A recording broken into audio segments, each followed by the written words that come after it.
Ketemu lagi di dalam Talk Talk Live, tempat yang aman dan juga asik, nyaman buat kita ngobrolin soal kehidupan dan juga kebenaran. Ya, bersama dengan Eka kembali di sini, kita bakal ngobrolin satu tema, satu topik yang pastinya kita juga rindu untuk dengarkan, yaitu tentang kebangkitan Yesus.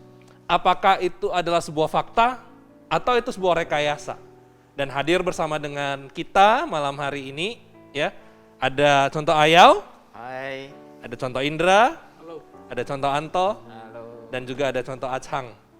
Ya, jadi malam hari ini kita bakal bahas tentang kebangkitan Kristus ya. Saya nggak tahu pandangan saudara sekalian gimana tentang kebangkitan Kristus.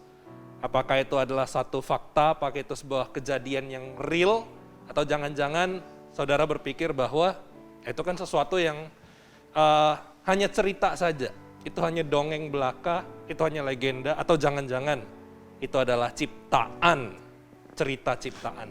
Jadi hari ini kita bakal ngobrolin tema yang menarik ini. Nah, yuk, kenapa sih bahas ini? Siapa duluan ngomong? Santai aja lah. Ya, silakan, yang salah. Dari siapa duluan? Ya, saya pikir ya, kalau memang kita perlu membahas tentang kebangkitan Kristus ya, karena disinilah kemudian dasar iman Kristen kemudian kebangkitan Kristen itu kemudian menjadi satu fondasi di dalam iman Kristen itu. Dan kalau Yesus itu tidak bangkit, saya pikir sama dengan apa yang dikatakan oleh Rasul Paulus. Kalau Yesus tidak bangkit, maka sia-sia iman kita. Ya, dan karena Yesus bangkit, maka kemudian disinilah kemudian kita punya pengharapan. Karena kita punya Yesus yang bangkit itu. Dan saya pikir yang alasan kedua adalah kenapa kemudian kita penting membahas tentang kebangkitan Kristus, karena sebenarnya hari ini kemudian banyak orang kemudian meragukan benar nggak Yesus itu bangkit, gitu ya. Nah, bukan di masa lalu, masa sekarang trennya juga banyak orang kemudian semakin meragukan benar nggak Yesus itu bangkit. Dan seperti yang tadi saya katakan, mungkin ada orang menganggap itu adalah dongeng, itu hanyalah sebuah karangan, dan kita harus membahas tentang kebangkitan Kristus ya karena dua hal itu ya.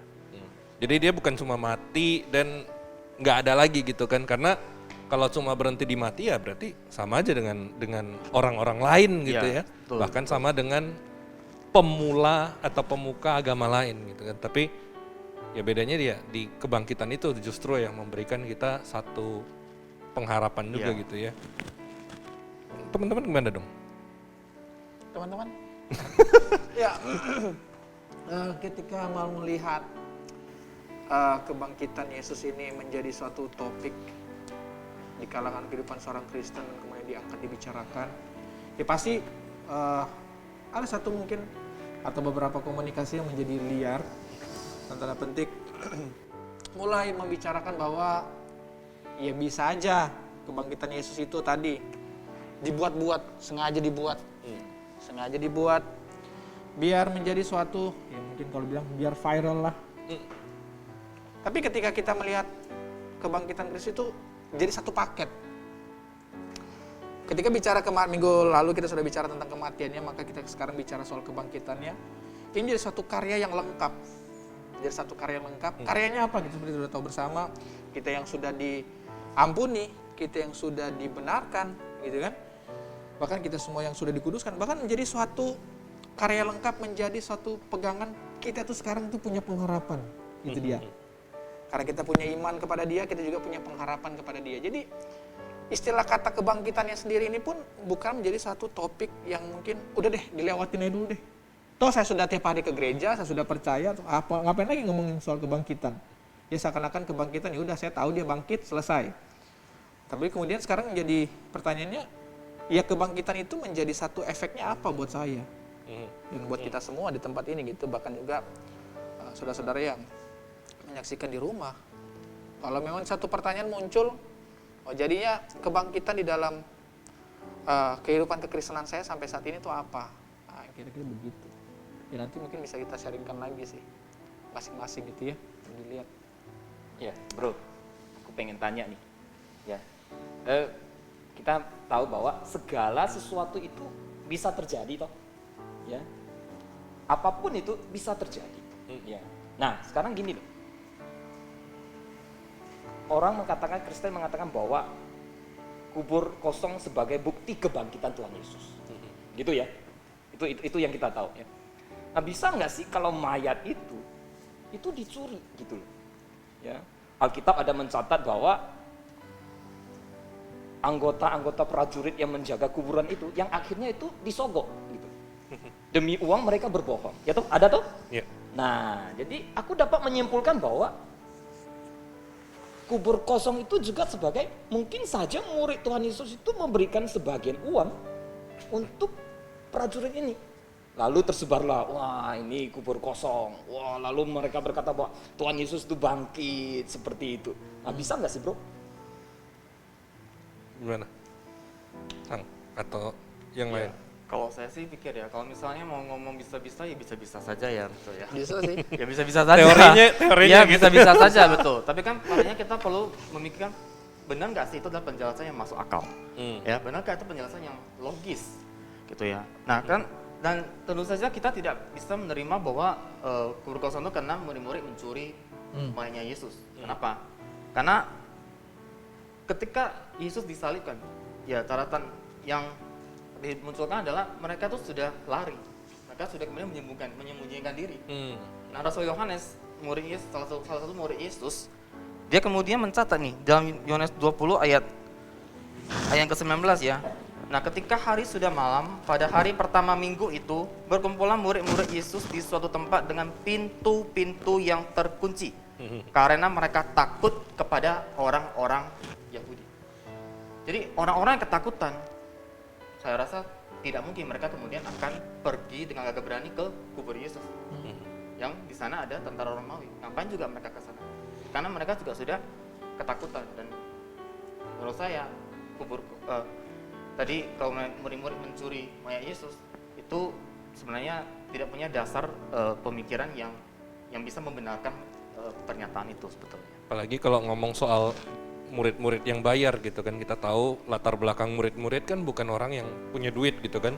Mereka melakukan perjalanan kemana-mana, ya paling yang punya duit ya Matius. Itu pun kayaknya udah ditinggalin semua deh waktu dia ikut Yesus gitu kan, ditinggalin. Terus yang jadi bendahara mereka yang nyimpen duit mereka sebagai kas itu Yudas, yang udah melarikan diri juga, yang nggak tahu ada di mana gitu. Jadi kayaknya waktu itu mereka nggak punya duit deh buat bayar petugas ya untuk membuat cerita bohong bahwa ya sebenarnya dicuri tapi dikatakan bangkit gitu. Jadi dari segi latar belakang murid-murid sendiri juga nggak mungkin bahwa mayatnya itu kemudian dicuri. Apalagi kita tahu bahwa prajurit-prajurit itu kan orang-orang, apalagi ini Romawi ya, prajurit Romawi yang kalau melakukan tugas itu harus dilakukan sampai akhir gitu ya. Jadi ya memang mereka dibayar untuk berbohong bahwa mereka kecurian, tapi kalau seandainya mereka dibayar untuk berbohong bahwa mayatnya itu akhirnya itu dikatakan bangkit, itu justru nyawa mereka yang harus jadi taruhannya, harus jadi penggantinya. Karena ya kalau memang murid-murid mau mencuri atau mau menyogok gitu ya dengan duit yang nggak seberapa, nyawa dua prajurit yang jaga gerbang itu, yang jaga kubur itu yang harus hilang, apa gunanya gitu. Jadi kayaknya sih nggak logis ya untuk argumen yang ini. Ya, dan mungkin betul. Skalanya pun misalnya mereka punya uang yang cukup untuk bayar misalnya ya. Tapi mereka membayar kemudian untuk mengatakan, Yesus bangkit loh. Orang-orang gak akan mungkin bisa percaya Yesus itu bangkit. Kenapa? Saya mungkin cerita sedikit konteks pada waktu itu. Orang-orang Yunani, mereka tuh lebih mementingkan namanya bukan alam ya, jiwa ya, roh itu tuh lebih penting daripada tubuh fisik. Jadi mereka pasti akan menolak konsep kebangkitan. Mereka makanya kenapa kita baca di Kisah Para Rasul, ketika Paulus bercerita di Athena, mereka mengatakan, nanti sajalah kamu cerita tentang si peleter dengan, nanti saja kamu cerita tentang itu. Ya, nah, yang orang Yahudi pada waktu itu mereka percaya konsep kebangkitan, tapi bukan di tengah-tengah sejarah. Nanti mereka percaya eskatologinya itu akhir zaman, nanti Yesus akan Allah datang dan semua tubuh kebangkitan, semua orang dibangkitkan. Tapi itu di akhir zaman, tidak di tengah-tengah sejarah. Dan kemudian mereka memviralkan ini dan kemudian ditolak orang. Saya kira tidak ada orang yang kemudian mau melakukan sesuatu yang ditolak orang. Hari ini seseorang buat sesuatu yang nyeleneh misalnya supaya dapat viewer, supaya dapat dia viral, dia kemudian bangga gitu. Nah kalau yang ini, dia gak akan bangga dengan rekayasa seperti itu. Justru dia akan dikucilkan oleh masyarakat. Dan saya pikir tidak ada orang yang mau dikucilkan. Saya rasa itu sih.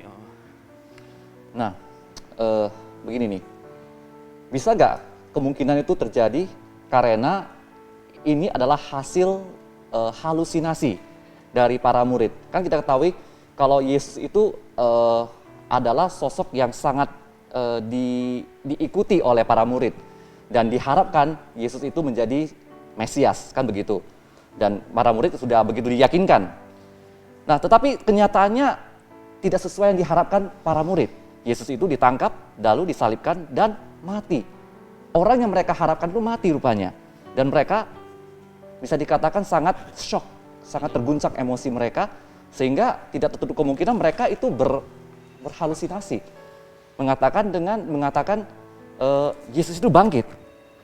Jadi kira-kira saya bisa katakan cerita tentang kebangkitan Yesus itu mungkin adalah hasil dari halusinasi para murid. Ya di mana cerita-cerita mereka itu langsung beredar di masyarakat. Bisa nggak kemungkinan itu terjadi menurut teman-teman? Bisa, sangat bisa gitu ya. Iya kan?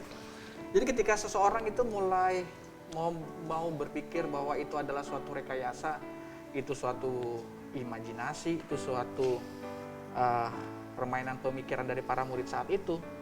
Nah ini mungkin yang perlu kita lihat nih dari begini nih. Yang uniknya ketika lagi bahas tentang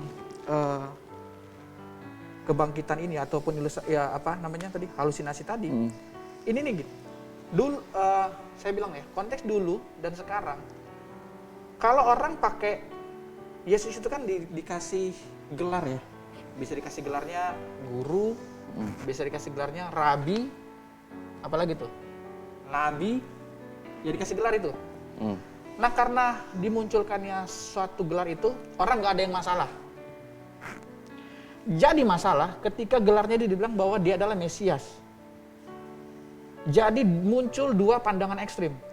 Yang pertama, pandangan pertama yang melihat bahwa mengklaim bahwa ketika Yesus mengklaim bahwa dirinya adalah Mesias, dia juru selamat. Ini menjadi suatu hal yang sangat diperjuangkan.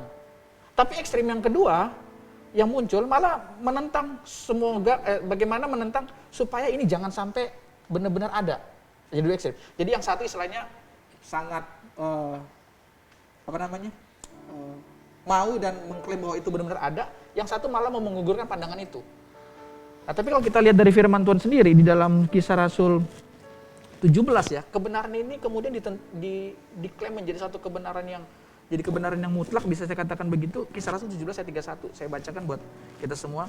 Karena ia telah menetapkan suatu hari pada waktu mana ia dengan adil akan menghakimi dunia oleh seorang yang telah ditentukannya. Sesudah ia memberikan kepada semua orang suatu bukti tentang hal itu dengan membangkitkan dia dari antara orang mati. Nah tadi kan jadi pandangan dua ekstrem tadi itu muncul nih. Yang satu pengen ngebela mati-matian, makanya sampai rela ada yang mau mungkin mengorbankan nyawanya. Yang satu juga rela mengorbankan nyawanya gimana supaya kebenarannya itu ditolak. Nah itu kan jadi satu muncul. Nah kita tuh nggak bisa pungkiri ya, kita tuh kan hidup di dalam dua masa ya. Dua masa di mana kalau mau kita lihat pemikiran budaya modern. Tadi tuh yang disebutin, dari juga bisa dicuri lah, pemikiran budaya populer kan gitu. Para skeptis juga melihat bahwa itu suatu yang terus ditentang. Kebenaran itu selalu ditentang. Nah tapi kalau kebenaran tradisionalnya, pemikiran budaya tradisionalnya, kalau mau melihat ini tuh kebangkitan Yesus itu sebagai suatu akar sejarah tuh yang fakta, yang valid gitu loh. Nah bahkan kan kalau kita tahu sendiri bahwa Yosephus sendiri penulis apologet pada abad pertama, dia sendiri pun bilang loh gitu kan, bahwa pada kematian Yesus itu pada masa Pontius Pilatus. Jadi udah jelas dari fakta sejarahnya, tradisionalnya mengklaim bahwa fakta ini benar-benar terjadi, sedangkan di fakta pada modern atau yang zaman sekarang selalu melihatnya itu dari sisi skeptisnya gitu. Ini kan bisa aja dicuri, bisa aja nanti begini, bisa aja begitu. Nah, jadi kita hidup dalam dua pandangan ini sih. Jadi makanya terus ketika kita hidup kita tinggal mau pegang budaya mana nih? Kalau pegang budaya populer sekarang ya jelas kita bilang itu bisa aja di situ. Tapi kalau kita pegang budayanya benar-benar yang tradisional dan sesuai dengan firman Tuhan, itu faktanya beneran ada gitu. Gitu. Dan kalau ditinjau dari segi psikologis nih ya, ini kan bicara soal tadi halusinasi. Ya memang secara psikologis ada kasus-kasus tertentu di mana orang yang sedih banget itu bisa ngalamin halusinasi ngelihat orang yang udah meninggal dan berpikir itu sebuah kebangkitan, sebuah penampakan, apakah itu hantu, apakah itu mungkin dirinya yang muncul gitu ya, atau tapi itu kasus-kasus yang menimpa biasanya satu atau hanya sedikit orang gitu ya. Sedangkan kalau bicara soal kebangkitan Yesus itu saksinya yang tercatat itu bukan cuma 1 orang, 2 orang. Memang itu berkembang dari 1 orang, kemudian ada lebih dari 1 orang yang lihat, tapi puncaknya itu dikatakan bahwa ada 500 orang yang lihat. Dan secara psikologis halusinasi komunal seperti ini itu sesuatu yang nggak mungkin terjadi. Itu sesuatu yang nggak bisa terjadi, apalagi itu terjadi berulang kali, terjadi secara bertahap, dan di dalam setiap tahapannya itu ada hal-hal baru lagi. Biasanya kalau halusinasi seperti ini akan menimbulkan sesuatu ingatan masa lalu. Oh ini yang sudah pernah dikatakan Yesus gitu kan, misalnya kalau bicara soal kasus ini. Tapi apa yang terjadi misalnya ketika ada 2 orang perjalanan ke Emmaus itu ketemu dengan Yesus, itu seperti ada pengajaran baru lagi yang Tuhan Yesus berikan bagi mereka. Sesuatu yang justru bertentangan nih dengan kasus-kasus halusinasi yang biasa terjadi secara psikologis. Jadi ya kasus halusinasi tadi sebenarnya nggak bisa sih untuk mengatakan bahwa oh Yesus itu ternyata Karena Yesus sendiri kan muncul gitu ya, memperlihatkan diri gitu ya. Dan bukan cuma itu, Thomas bukan hanya mengalami halusinasi atau kalau katakanlah di situ tandanya itu halusinasi, tapi Thomas itu menyentuh Yesus secara fisik. Ya, kalau halusinasi kan nggak mungkin menyentuh secara fisik gitu. Atau seperti yang dikatakan contoh Eka tadi, ya mungkin ada benarnya juga ya, di mana halusinasi itu tidak mungkin terjadi secara komunal, begitu ya. Nah, atau kemungkinan lainnya adalah Yesus itu tak benar-benar mati. Mungkin dia hanya pingsan atau mungkin Mati suri luka gitu. berat, dan mungkin dia sudah mengalami satu pemulihan begitu. Lalu ya akhiran salah satu lukanya yaitu di tangannya atau di lambungnya itu kan seperti itu, dan Ya, sudah pulih. setuju. Karena Alkitab juga mencatat bahwa kedua orang yang di samping kiri kanan Tuhan Yesus itu belum mati, ya toh? Kan begitu. Jadi aku setuju sama Lucan. Ya mungkin ini juga dipegang juga sama orang-orang yang menentang tentang kebangkitan Yesus. Bagaimana itu, Cedeka?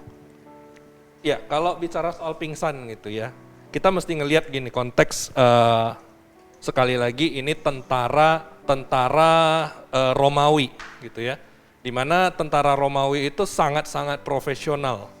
Ya orang-orang zaman dulu itu profesional, mereka itu kalau dikatakan melakukan hukuman mati itu pasti sampai mati, dan mereka begitu ngelihat aja udah langsung bisa tahu itu mati beneran atau enggak. Makanya 2 orang yang di sampingnya Yesus itu dipatahkan kakinya karena memang kelihatan bahwa mereka itu belum mati.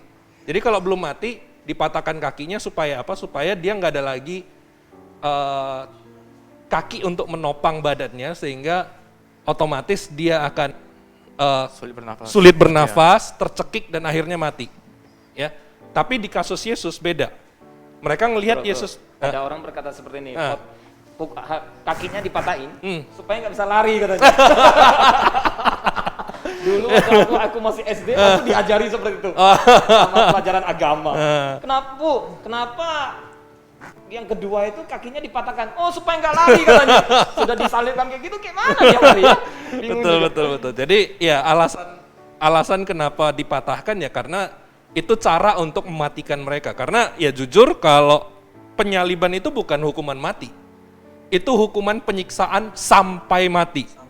Ya jadi tiap kali mereka disalibkan itu harus nggak bisa lagi bernafas gitu kan, dan setiap kali mau bernafas itu harus narik badan mereka dengan kondisi tangan yang dipaku, otomatis seluruh badan sakit. Apalagi di kasus Yesus ya, seluruh punggungnya itu udah luka parah.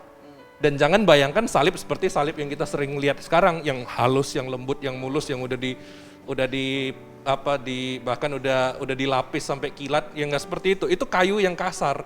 Jadi bayangkan punggung yang udah luka parah, itu harus digesekkan ke situ. Jadi itu satu penyiksaan yang sangat mengerikan. Tapi juga ketika prajurit itu ngelihat ke Yesus gitu kan, dengan lihat ini udah nggak bernafas, apalagi di Injil juga dikatakan bahwa dia menyerahkan nyawanya dan matilah dia gitu kan, matilah Yesus. Sehingga ya memang benar-benar mati gitu. Bahkan apa yang dilakukan prajurit pada waktu itu, mereka mengambil tombak menusuk lambungnya.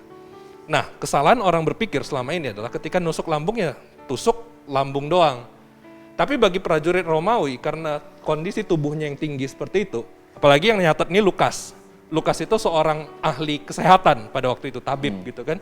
Jadi dia tahu detail bagaimana kondisi kesehatan dan kondisi organ dalam. Sehingga ketika dikatakan menusuk lambung dari bawah, dari lambung tembusnya kemana? Jantung. Ke jantung. Ya.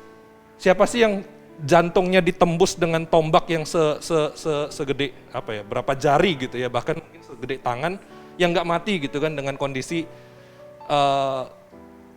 tombak yang nusuk sampai situ, apalagi dikatakan ketika ditarik keluar itu yang keluar adalah air dan darah.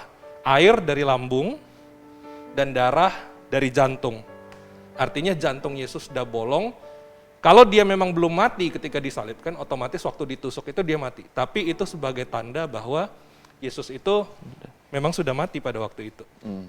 Okay. Jadi nggak mungkin lah dia pingsan. Apalagi ya dikatakannya dalam kondisi tubuhnya yang udah luka parah itu, gimana sih dia pingsan dalam 3 hari, istilahnya tidur pingsan 3 hari gitu kan. Tapi waktu bangkit sudah bisa menggulingkan sebuah batu yang bahkan butuh beberapa orang untuk menggulingkannya. Jadi nggak mungkin gitu. Gimana bro? Bisa diterima Saya bro? lebih logis percaya Yesus bangkit daripada percaya Yesus kemudian dengan kondisi hancur begitu terus bisa menggulingkan batu ya. Tapi kan dia harus Iron Man kali ya baru bisa. Bayangin kalau tangan kita luka aja disuruh megang sesuatu udah kesakitan, apalagi kondisi Yesus gitu. Dan jangan berpikir bahwa di dalam goa itu ada dokternya, ada yang rawat. Gak mungkin lagi.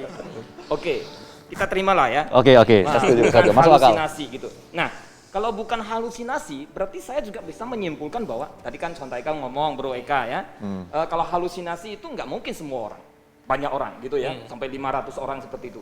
Nah, kalau rekayasa bisa toh?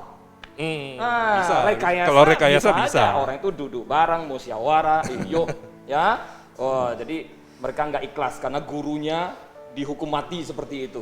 Wah, mari kita buatkan satu Cerita. informasi yang bisa memviralkan dunia saat itu, ya kan? gerakan. Jadi mereka duduk bareng, rekayasa seperti itu. Ya kan bisa-bisa aja ya tuh. Iya, itu gengsinya murid-murid loh. Nah, termasuk juga ini ya, yang mengatakan bahwa kebangkitan Yesus itu adalah kebangkitan semangat, bukan kebangkitan tubuh. Artinya bahwa murid-murid itu membawa semangat Yesus untuk akhirnya menyebarkan tentang kerajaan Allah. Mungkin bisa juga ya berkaitan dengan seperti itu ya. Bisa aja. Gimana? Ya, jadi sebenarnya kalau misalnya murid-murid itu merekayasa ya gitu ya. Nah sebenarnya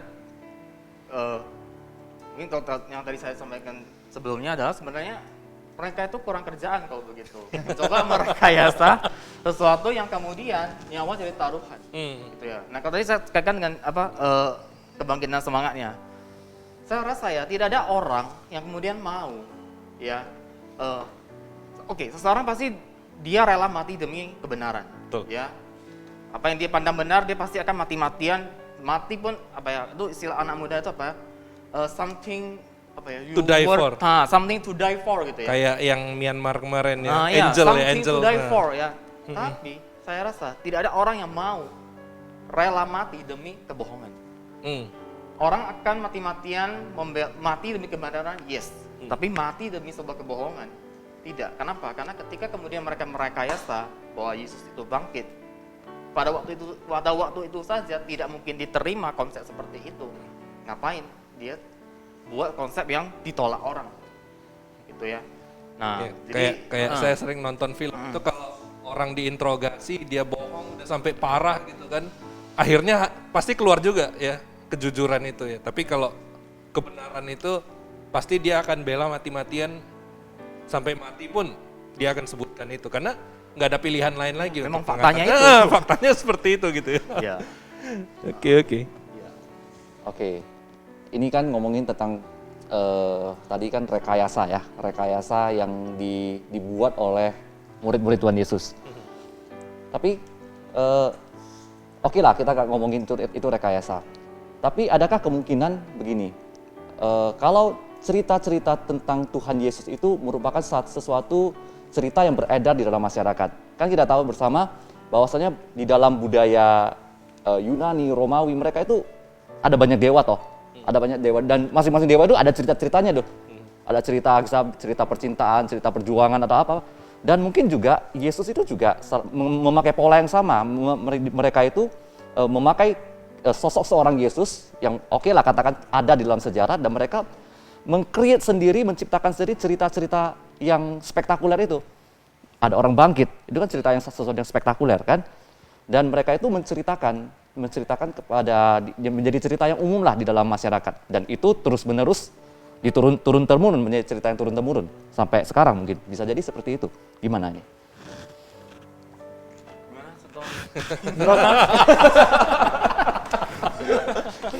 Iya, kalau tadi kembali lagi ke satu fakta sejarah. Jadi kita selalu kembali dan selalu menegaskan begini. Ketika Yesus mungkin kalau mau diceritakan kebenaran dari sisi Alkitab, mungkin orang bakalan nolak. Dari sisi kebenaran kekristenan orang pasti bakalan nolak. Tapi fakta akar sejarah itu loh, itu nggak bisa diganggu gugat. Makanya saya bilang tadi, Yosefus itu abad pertama aja dia loh nulis, dan bahkan kita juga nuliskan orang yang masih sejaman itu masih hidup, dan cerita itu tuh benar-benar terus diceritakan. Dan Yosefus menulis sendiri juga pun bahwa ketika pada zamannya Pontius Pilatus ini loh, Yesus itu benar-benar ada disiksa dan dihukum. Yang terus bagaimana cerita itu? Contohnya kayak gini, misalnya kasus apa deh ya? Misalnya 20 tahun yang masih ada, misalnya kita bilang lah banjir deh. Banjir di daerah Manado misalnya, banjir di Manado. Itu yang sudah 20 tahun keturunan itu masih ada gitu loh. Dan terus masih menceritakan tentang kebanjiran di Manado. Misalnya banjirnya tanggal 5 Februari tahun 1988. 20 tahun ke depan itu masih ada terus yang terus nyeritain tentang banjir tadi yang terjadi di Manado. Dan itu terus mesti diceritakan, dan fakta sejarah yang sama seperti Yosefus ini. Dia nulis tentang kisahnya si Yesus itu pada zaman itu benar-benar ditulis. Jadi kalau mau dibilang itu kembali lagi nih ke cerita masyarakat, akhirnya itu bisa aja kan ciptakan, kita nggak ada superhero nih, istilahnya nih. Kita ciptakan, kita create satu superhero yang benar-benar ketika dia disiksa, dia mati dan bangkit. Seakan-akan menjadi suatu cerita rakyat. Ini betul cerita rakyat. Jadi legenda jadinya kan. Tapi makanya terus saya bilang, akar dari fakta sejarah ini yang nggak bisa diganggu-gugat. Nah jadi dia terus tulis, dan akhirnya tuh tulisan itu sampai sekarang. Nah makanya nanti kalau ditanya, entah siapa yang tanya ya kan? Kita nggak tahu siapa yang tanya. Ini tanya di sisi. Itu jadi ada satu hal yang menarik itu ya, di dalam saya bacakan firman Tuhan di dalam 1 Korintus 15 ayat 1. Mungkin bisa dibuka ya, satu orang bisa baca 1 Korintus 15 ayat 1. Oke, saya baca ya. Boleh. Dan sekarang, saudara-saudara, aku mau mengingatkan kamu kepada Injil yang aku beritakan kepadamu dan yang kamu terima dan yang di dalamnya kamu teguh berdiri. Nah 1 Korintus 15 ayat 1, ada satu kalimat yang saya sorot. Injil yang aku beritakan ini dalam bahasa Yunaninya dipakai kata paredoka gerumin. Paredokanya artinya disampaikan, gerumin itu kepadamu, artinya apa? Artinya apa? Yang diteruskan itu tanpa putus. Jadi cerita itu nggak putus-putus. Jadi makanya cerita yang tadi saya katakan, ketika Paulus pakai kalimat ini, paredoka gerumin, artinya berita yang terus yang ketika dia dengar saat itu terus disampaikan Injil itu gitu loh. Jadi tidak mungkin sesuatu berita yang disampaikan akhirnya menjadi suatu malah di bawah, jadi ceritanya malah jadi seakan-akan ceritanya dibuat nih. Memang benar-benar ada fakta sejarahnya. Jadi nggak bisa lagi diganggu-gugat dari fakta sejarah. Mungkin kalau orang siapa lagi yang nanya nanti kan. Jadi ketika mungkin ada suatu pertanyaan yang muncul bahwa bisa nggak dibenarkan dari kebangkitan Kristus dari fakta sejarah? Bisa. Yang tadi saya katakan dari abad pertama aja udah ada yang nulis. Gitu loh. Ceritanya udah ada yang nulis. Istilahnya kalau bisa dibilang sekarang udah ada yang liput. Jadi benar-benar terus ada terus sampai detik ini dan terus diteruskan. Makanya Paulus pakai kalimat itu di 1 Korintus 15 ayat 1. Injil yang terus diberitakan. Nah, jadi sampai saat ini kalau kita lagi dari fakta sejarah aja masih kita ragu, jadi fakta yang mana yang kita mau pegang? Itu nanti jadi pertanyaannya kan. Sudah ada yang benar, masih mau cari lagi. Nggak benar nih. Ya kalau kayak gitu mau cari lagi terus kebenaran, maka nggak akan ada habisnya gitu.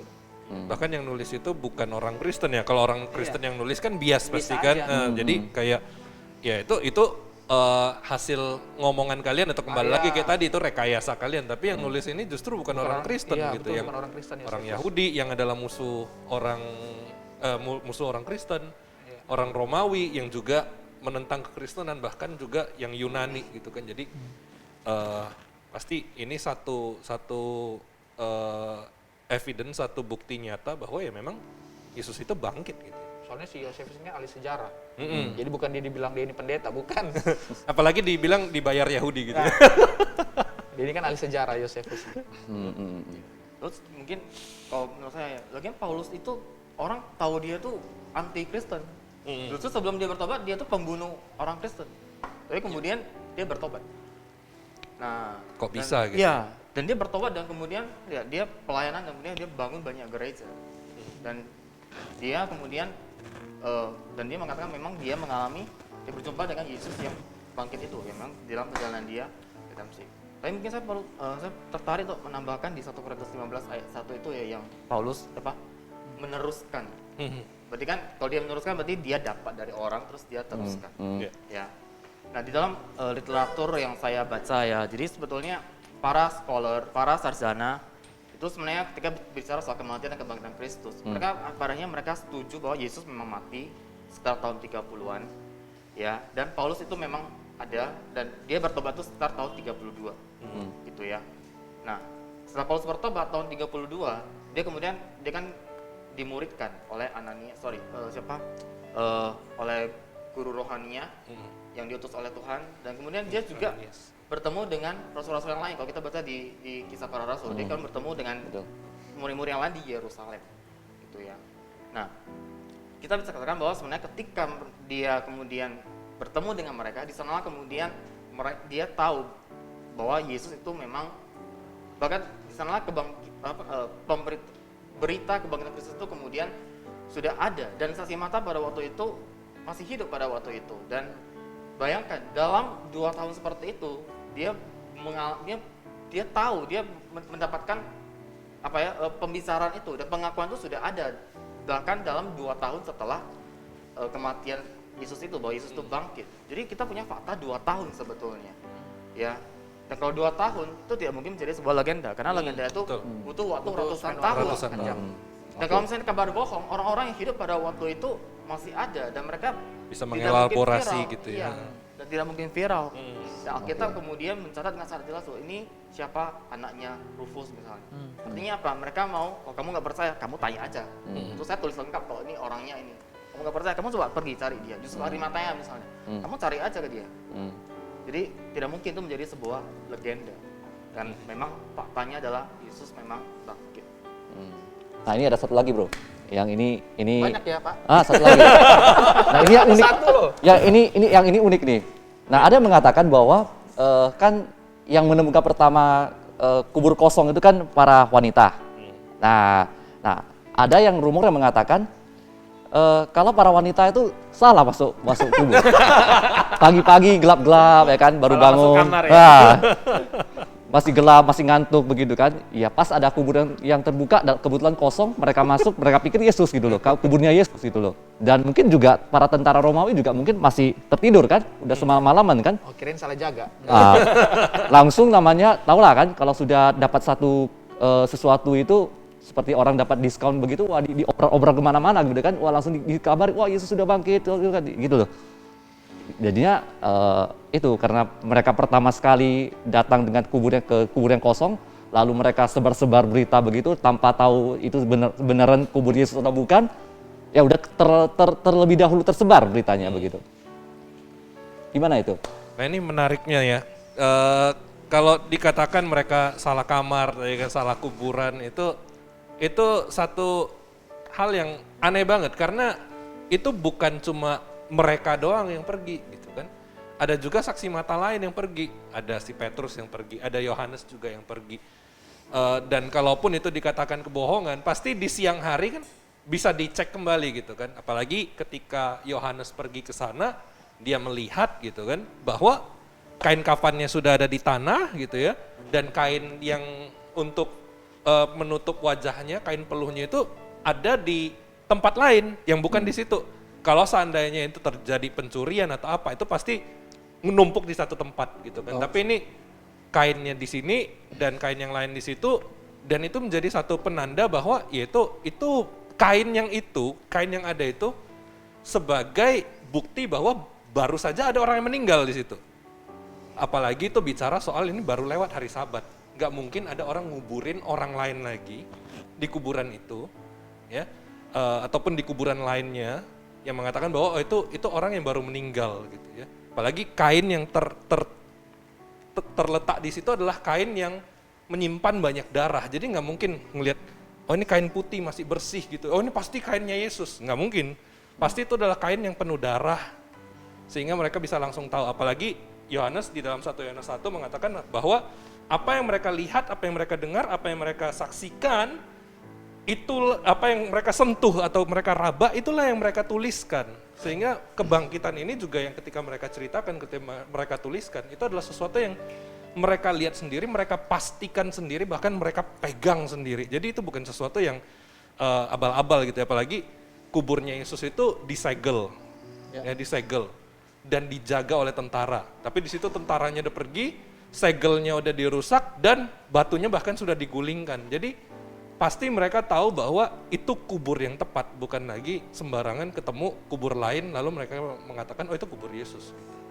Jadi argumen itu pasti nggak bisa dipertahankan. Kubur itu satu pintu loh, nggak ada pintu belakang, nggak ada, nggak ada pintu exit, nggak ada.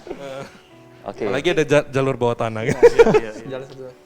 Nah, jadi, kalau misalnya itu beneran salah misalnya ya, salah masuk terus apa ya wanita yang misalnya, wah Yesus itu bangkit, Yesus bangkit, Yesus bangkit.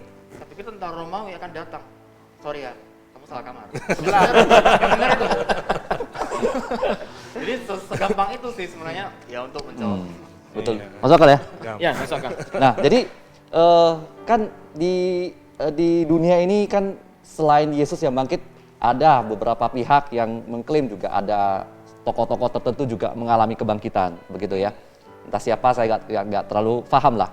Nah, menurut teman-teman ini, apa yang menjadi ciri khas dari kebangkitan Yesus? Kenapa kita harus yakini gitu loh? Apa yang menjadi keunikan dibandingkan dengan tokoh-tokoh yang lain yang mengklaim bahwa mereka juga bangkit begitu?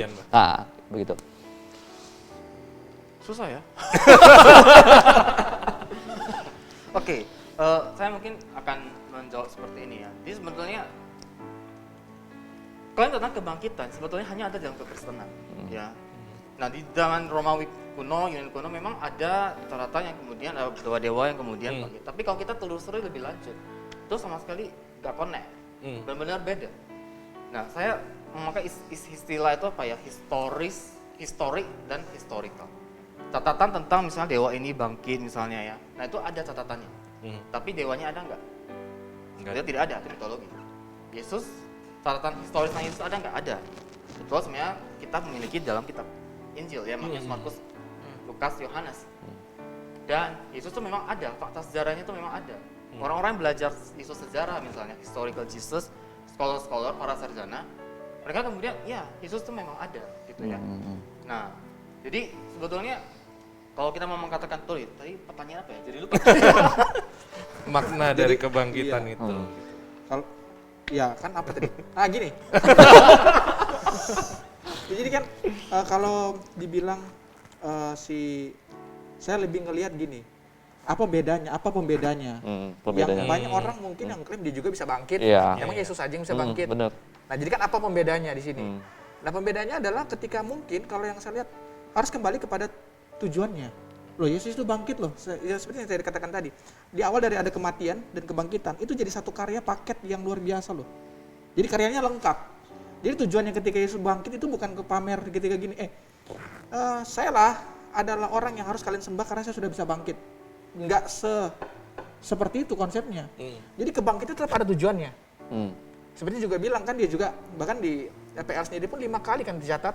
Bagaimana dia terus katakan, nanti aku akan mati, aku akan bangkit pada hari yang ketiga. Aku mati, bangkit pada hari yang ketiga. 5 kali itu dalam PL. Ini mau menyatakan apa sebenarnya? PL ya PP. PL juga ada nulis itu. Nanti dicek. Iya. Nah jadi ketika ngelihat itu semua, kita kan jadi satu punya pengertian. Iya ya, dia bangkit itu punya tujuan loh. Jadi bukan semerta-merta, tadam, aku bangkit. Enggak, tetap ada tujuannya. Tujuannya jelas, dia menang juga atas kuasa maut. Yang menyatakan bahwa dia adalah Allah juga. Sehingga ketika dia bangkit itu loh, kita punya pengharapan. Itu tujuannya kan. Akhirnya kita punya pengharapan. Dan lewat kebangkitan juga kita punya iman kepada dia bahwa inilah dia, Tuhan dan Juru Selamatnya saya. Itu tujuannya. Seandainya kalau dia bangkit, Indra bangkit. Ya terus kenapa Indra bangkit? Kenapa? Ada urusan apa Indra bangkit? Yang gitu. Jadi itu mungkin seperti itu kali. Ya, menarik ya. Artinya kebangkitan itu saya kalau garis bawahi tujuan ya. Di mana tujuan itu bukan dicetuskan, dirumuskan oleh orang penerusnya, tetapi oleh dia sendiri. Artinya dia itu Yesus itu sudah tahu bahwasanya dia akan dibangkitkan dan itu punya tujuan. Dan dampaknya itu dirasakan oleh orang-orang setelahnya di Yesus ya. Ya. Pertanyaannya dampaknya buat kita. Kalau minggu lalu kan ditembak tuh kan, dampaknya buat masing-masing apa? Nah jadi sekarang coba nih, dampak buat kita nih, buat kita gitu ya. Apa sih dampak dari kebangkitan Kristus itu gitu kan? Dampaknya ibadah minggu. Ada hari Minggu ya? Ya ada hari Minggu libur. Nice. Itu tesis saya nanti. Loh.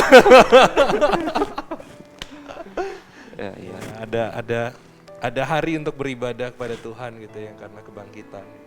Kita ada hari Sabat ya gitu ya. Ada hari Sabat. Ada sabbatical. Bersyukurlah. Ya jadi satu hal yang kalau ditanya nih ke saya nih, Indra, kebangkitan Yesus itu untuk kamu apa? Mungkin saya akan bilang itu adalah berita iman buat saya. Sehingga ketika saya punya berita iman, saya menjadi orang yang punya pengharapan karena kebangkitan ini. Dan ketika pengharapan itu ada, pengharapan itu ada, iman saya ada, dan saya sehingga berani dengan jujur, berani dengan lantang mengatakan saya punya juru selamat karena dia bangkit. Itu yang jadi pengharapan saya. Itu ditanya apa makna kebangkitan saya? Bagi saya punya pengharapan, saya punya iman, dan saya punya Tuhan dan juru selamat. Beri tepuk tangan. Wah. Yang lain dong yang Nah, lain. kalau dari saya, dari mendengar cerita-cerita penjelasan dari teman-teman, ya, dari artinya makna kebangkitan itu buat saya itu, saya langsung melihat ada kontras antara pengharapan kepada Tuhan dan pengharapan kepada dunia. Jadi kalau kita katakanlah kita mau berharap kepada sesuatu di luar Tuhan, medianya pasti tubuh kita secara fisik. Dan ternyata kenyataannya fisikal kita ini tidak kekal. Dia akan rusak, dia akan mati. Dan kita tidak bisa mengharapkan sesuatu yang di luar daripada Tuhan. Dan kebangkitan Kristus itu membuat kita beriman, kembali lagi. Beriman melihat bahwasannya di dalam kebangkitan itu ada pengharapan. Dan Yesus itu sudah menjadi yang paling sulung. Yang sudah menunjukkan jalannya itu. Dan memberikan pengharapan kepada setiap orang yang mengikut dia. Dan itu membuat saya semakin optimis. Artinya kita tidak hidup di dalam sesuatu yang sia-sia. Dan hanya melihat kepada Kristus. Itu buat saya. Oke, kalau saya sekarang ingin memberikan pandangan saya. Menurut saya ada 21,5 dampak kebangkitan Kristus. Waduh, saya butuh yang 0,5-nya kalau Bisa ngomong yang ke-14 apa? Iya, saya tertarik dengan perkataan siapa namamu? Acang. Kenalan. Ya, tentang tubuh kita yang akan Fana. sakit, fana. Dan saya pikir di sinilah salah satu dampak kebangkitan Kristus itu bagi kita. Karena Yesus bangkit dari antara orang mati, itulah kenapa kita kemudian bisa yakin bahwa kita juga akan mengalami tubuh kebangkitan baru. Dan inilah yang namanya, dan di sinilah letak keunikan iman Kristen. Ya, di dalam iman Kristen, tubuh kita, tubuh fisik kita, tubuh orang Kristen tidak pernah menjadi tidak ada. Dan kenapa ini penting? Menurut saya penting kenapa? Karena sebagai manusia kita diciptakan untuk berelasi. Karena Allah, kita ada Allah di dalam Trinitas, mereka berelasi. Ketika menciptakan kita semua dalam relasi. Dan relasi manusia, relasi terdalam manusia itu adalah pasti melibatkan aktivitas fisik. Pasti melibatkan sentuhan fisik. Ya. tentang Eka, saya pikir kamu pasti senang ya menggendong Shema terus melempar-lemparnya gitu ya. Dan Shema juga pasti senang, dia pikir papa saya pasti tangkap, dia nggak mungkin salah nangkap gitu ya. Betul ya? Nah, seorang istri juga pasti akan terus merindukan pelukan, kecupan dari suami tercinta ya. Saya pikir Nah, ini perlindungan sudah topik keluarga ini. ya. Bukan suami orang lain. Oh, pernikahan ada. Ya, nah, dan di dalam Kristus kita tidak pernah, dan ketika kemudian kita mengalami namanya kematian misalnya, kita kehilangan semua itu bukan? Kenapa kemudian hari ini orang-orang COVID mereka kemudian pergi memaksa untuk mengambil jenazah yang positif COVID? Saya pikir karena mereka sudah kehilangan relasi itu, mereka ingin bertemu lagi, mereka ingin memberikan kecupan terakhir, mereka ingin ya menangis bersama di sampingnya. Kita semua adalah makhluk yang sangat mengandungkan relasi, dan relasi terdalam kita pasti melibatkan aktivitas fisik. Dan di dalam kekristenan, di dalam Kristus, kita tidak akan kehilangan itu. Kematian itu hanya memisahkan sementara, tapi karena Yesus bangkit dari antara orang mati, maka sebenarnya kita juga akan mengalami tubuh kebangkitan. Dan kalau orang Kristen semua percaya pada Kristus, jika besarnya cuma satu sih ya, Anda harus percaya kepada Kristus. Dan kalau kita misalnya satu keluarga percaya pada Kristus, bukankah kemudian kita akan bertemu lagi? Sentuhan fisik itu, aktivitas fisik itu akan terus ada, dan inilah kerinduan manusia untuk berelasi, untuk mengalami sentuhan fisik itu akan terus ada di dalam iman Kristen. Dan kita yakin itu bisa terjadi. Kenapa kita mengaku di dalam pengakuan iman kita, aku percaya akan kebangkitan tubuh, karena memang Yesus bangkit dari antara orang mati. Jadi dampaknya sangat dalam. Nah, bagi kita tahu bahwa ketika dalam tubuh fisik itu ada relasi di dalamnya. Saya pikir hari ini ya, mumpung kita semua banyakkan di rumah ya sekarang ya, ada work from home, study from home, betul. Ada hal yang kemudian kita merasa susah ya ngajarin anak misalnya ya, tapi bukankah ini kesempatan untuk kita coba perbaiki relasi kita di dalam memperkuat atau mengembangkan relasi Anda untuk semakin intim ya di dalam anggota keluarga. Dan yang 0,5-nya Dilempar ke saya. 0,5-nya. Loh. Jadi begini, kita lihat ya, ketika Yesus bangkit dari antara orang mati, berarti apa? Tubuh fisik itu sangat penting. Dan kalau kita kemudian kita tarik lebih lanjut, Yesus naik ke surga di dalam tubuh fisiknya. Berarti tubuh fisik itu sangat penting.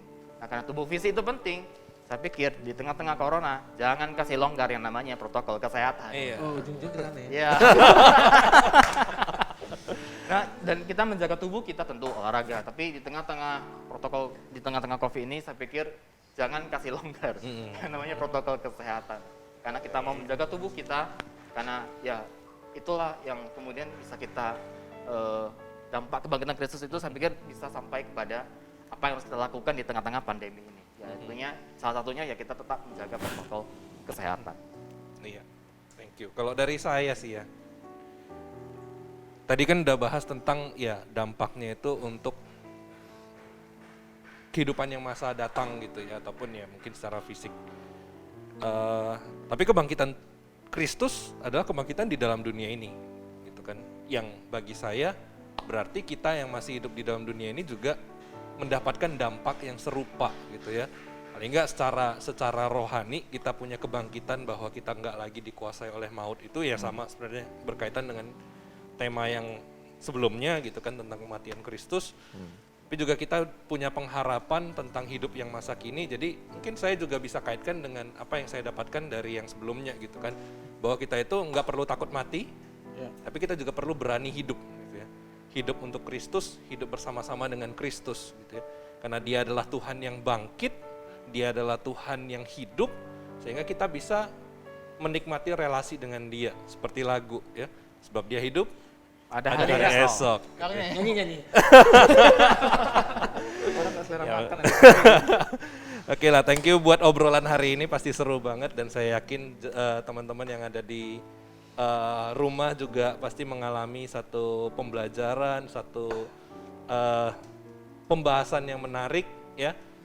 Dimana hari ini kita melihat bahwa kebangkitan Kristus itu adalah sesuatu yang memberikan pengharapan bagi setiap kita yang percaya, memberikan pengharapan bahwa kehidupan kita memiliki makna, baik itu di dalam dunia maupun nanti di masa yang akan datang. Dan kebangkitan Kristus itu sesuatu yang merupakan fakta, bukan rekayasa, bukan kaleng-kaleng, bukan abal-abal, tapi itu sungguh-sungguh terjadi dan terjadi buat kita semua, ya. Karena itu setiap kita biarlah boleh benar-benar merasakan dan mengalami kebangkitan Kristus ini, terutama kalau ada di antara kita yang selama ini meragukan kebangkitan Kristus, meragukan keilahian Kristus. Mungkin ini saat yang tepat untuk kita berkata, iya saya mau yakin, saya mau percaya, saya mau beriman kepada kebangkitan Kristus. Karena itu adalah sebuah fakta yang terjadi, itu adalah sesuatu yang benar-benar terjadi dan terjadi juga untuk saya. Ya, biarlah kita mungkin kalau ada yang belum percaya pada Kristus, ambil kesempatan ini untuk sungguh-sungguh percaya pada Kristus. Saya berdoa buat saudara sekalian supaya saudara boleh mengambil kesempatan ini dengan sebaik mungkin merespons terhadap kebenaran yang kami juga sudah obrolin tadi. Ya. Karena itu saya sangat senang, ya, kami tentunya semua sangat senang bisa ada bersama dengan teman-teman sekalian, ya. Untuk episode selanjutnya pasti akan ada obrolan yang menarik, ya, tentu saja obrolan yang sangat dekat dengan kita sehari-hari, dan nanti kita akan ketemu lagi di dalam acara Talk Talk Live, no gossip.